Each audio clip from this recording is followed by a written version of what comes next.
I'm a Jewish American, and I originally got into this work when I was living in Turkey, and I would take trips through the Middle East during my vacations. I was in Iran, in Syria, and Lebanon, and along my way I was taken in by families, many of them Palestinian refugees, and through my friendships with these people that I met along the way, I began to hear for the first time a whole different sort of version of the history and present of Israel and Palestine, utterly different from anything that I'd ever learned growing up as a Jewish American. And I was very disturbed, alarmed by what I heard. I didn't believe it. I thought it was all propaganda. But it sort of planted a seed, and I began to do some of my own research and eventually decided to go to Palestine to see with my own eyes what was happening. And that's when I took my first trip to Palestine. And people are always asking me, Anna, why are Palestinians always resisting with bombs? Why are they always strapping bombs to themselves, trying to kill as many Israelis as possible? Why don't they use nonviolent resistance, like Martin Luther King talked about, like Gandhi talked about? Where are those things happening? Well, the answer is that Palestinians are and have been using nonviolent resistance, not just once in a while, not just here and there, but literally almost every second of almost every single day of their lives. Just think about it for a moment. Think about Munira and her family. Simply staying in their home. Simply saying, look, you've taken our land, you've taken our freedom, but you will not take our home, is a kind of resistance, and it is nonviolent. This is nonviolent resistance. Think about the villagers of Yanun who've come back to their homes and their land. They know that they could be beaten up, they know that they could even be killed by the settlers, but they also know that it is their right to be in their homes, on their land, and they're coming back to defend that right. This is nonviolent resistance. And in my opinion, any attempt on the part of Palestinians to maintain any kind of normalcy or dignity in their daily lives in spite of this occupation is a kind of resistance to that system. It's just not something you ever hear about in the newspapers and media. And here's a couple other examples of everyday nonviolent resistance in Palestine. Here's a group of women from the Tulkarm region who've been cut off from their trees by the wall. They've lost their livelihoods, so they've formed an embroidery cooperative to sell embroidery to support themselves and their families. Instead of giving up, instead of leaving, this is nonviolent resistance.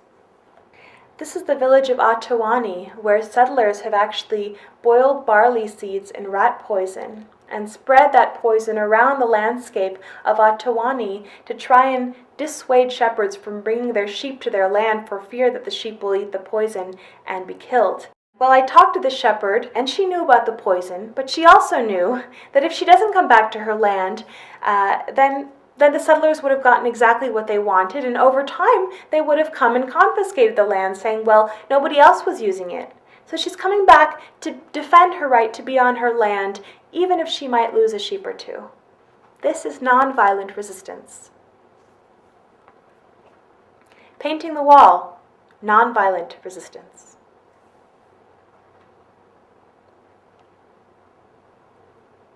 Climbing the wall is nonviolent resistance. Here's a young boy who's building his own roadblock out of rocks and wire that he found in his village. And he told me, Anna, I'm going to build a roadblock so that the jeeps can't raid my village tonight. This is nonviolent resistance. And finally, demonstrations are a kind of resistance happening almost daily in Palestine. We just don't hear very much about them, where communities of Palestinians will march down to the land that is being threatened. Here you can see a farmer trying to explain to the soldiers that have been placed there to basically protect the bulldozers that are uprooting the trees. He's trying to explain to them that the trees being uprooted belong to him and his family and have for generations. This is something else you might see at a demonstration, Palestinians who've come together to pray on their land. And I find it particularly moving, given that for many of these Palestinians, this could be their last chance to ever be on their land. And they're choosing to spend these final moments together as a community in silence, in worship on their land. Now, although most of these demonstrations are primarily peaceful, they are often met with a great deal of violence from the soldiers who throw tear gas or sound bombs. There are sometimes rubber bullets or even live ammunition used against nonviolent demonstrators. There is also sometimes violence from the Palestinian side. Here you can see a picture of a Palestinian boy who's picked up a stone and is throwing it at Israeli soldiers and jeeps at a demonstration. And I include it not because stone throwing has anything to do with my work with IWPS, it doesn't, but first of all because it is the reality. There are stones thrown at these demonstrations. And second of all, to give it a little bit of perspective. So the stone throwing that you see here is used as the justification for the mass imprisonment of young Palestinian men who are put in jail for throwing these stones. And well, I would agree that a stone is definitely a weapon, right? You can kill somebody with a stone, no question about it, but we don't get much sort of context in which these stones are actually thrown. So for example, this boy, he hasn't sort of gathered up a bunch of stones and snuck across the border into Israel to stone as many Israelis as possible because he hates Jews. This boy is in his village, and he's watching jeeps and bulldozers surround his village, uproot his trees, and build a wall around his community. And he's picking up a stone and throwing it at those jeeps, at those bulldozers. And I guess I would just ask you, if someone were to come into your home and start carrying out your television, and then your stereo, and then your computer, at one point, would you pick up a lamp and throw it at them? It's not about justifying, it's about being realistic. What would you expect of yourself in that situation, and how does it compare to what you expect of the Palestinians in the situation they're in right now with the wall?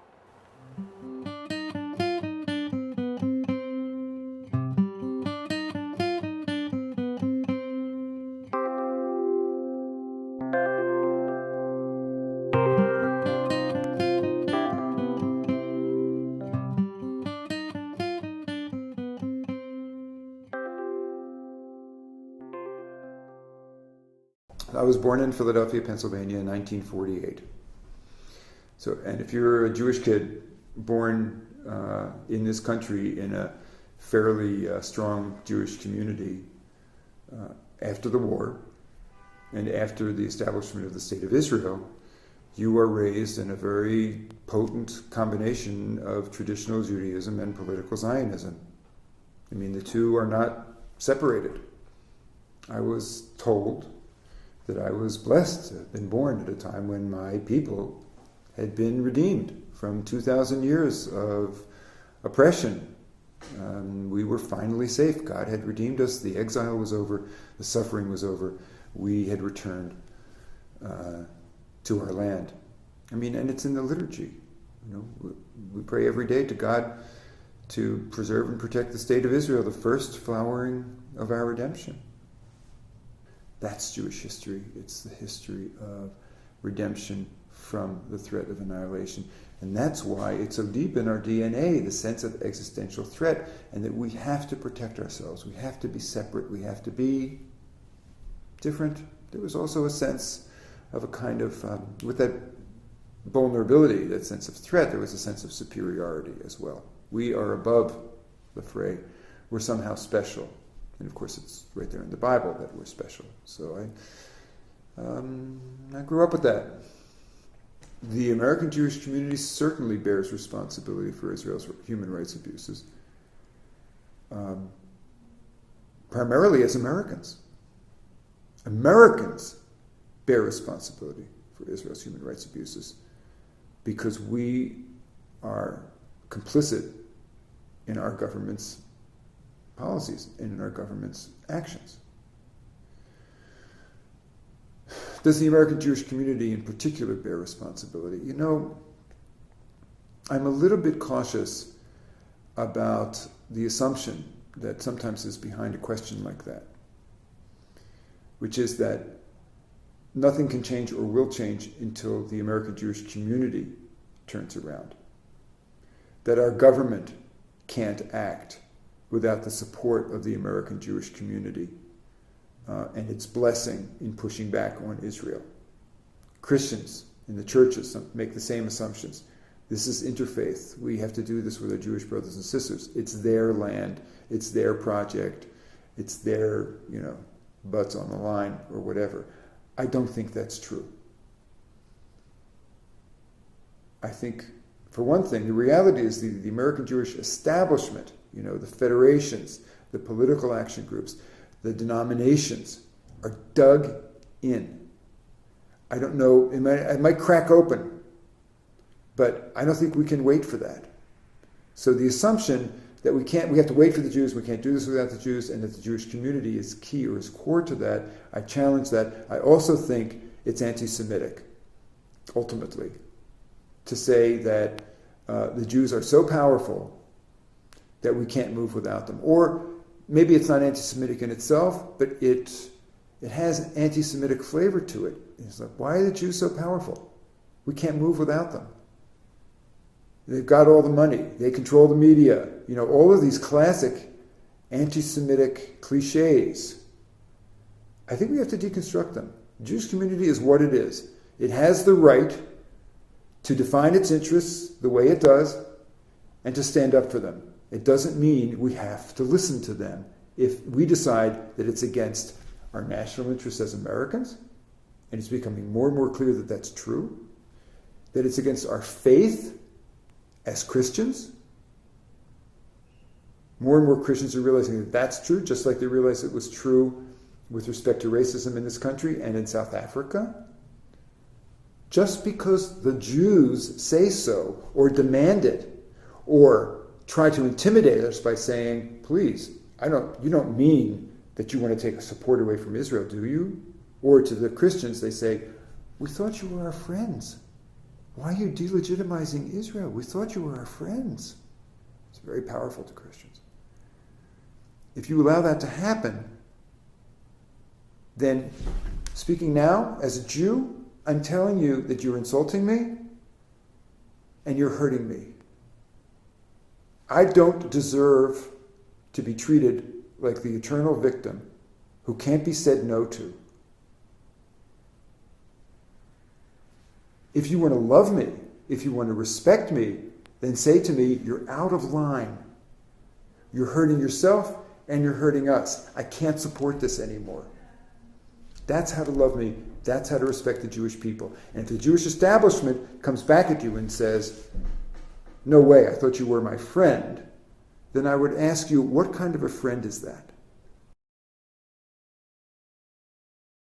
I heard Christiane Anandpur on a radio interview talking about her experience in Bosnia when she was watching the siege of Sarajevo. She was witnessing that. And she was reporting on what was happening, which was basically that the Serbs were massacring the Bosnians. And she was just reporting on it. And her editor said, well, you really got to get the other side. Let's. And she said, there is no other side. Sometimes you just have to report what's true, and balance is a way of lying about it. And in fact, I would become complicit in this crime if I were to pitch the story in any other way. I have to tell what's true. That's the case here. You have one people stepping on another. Yes, there is violence perpetrated against Israelis, but it's popular resistance. I'm not justifying the violence. It's not serving the Palestinians at all. Those of them who are perpetrating that violence, and there's precious little of it. But it's popular resistance, and you have to understand the root cause of it. And to talk about, well, why don't you talk about the suffering of the Israelis, and why don't you talk about the existential fear that the Jews feel? Yes, you can talk about that. That's important, and it may help you reach Jews. But don't make that the story. If you gloss that over, then you'll get nowhere.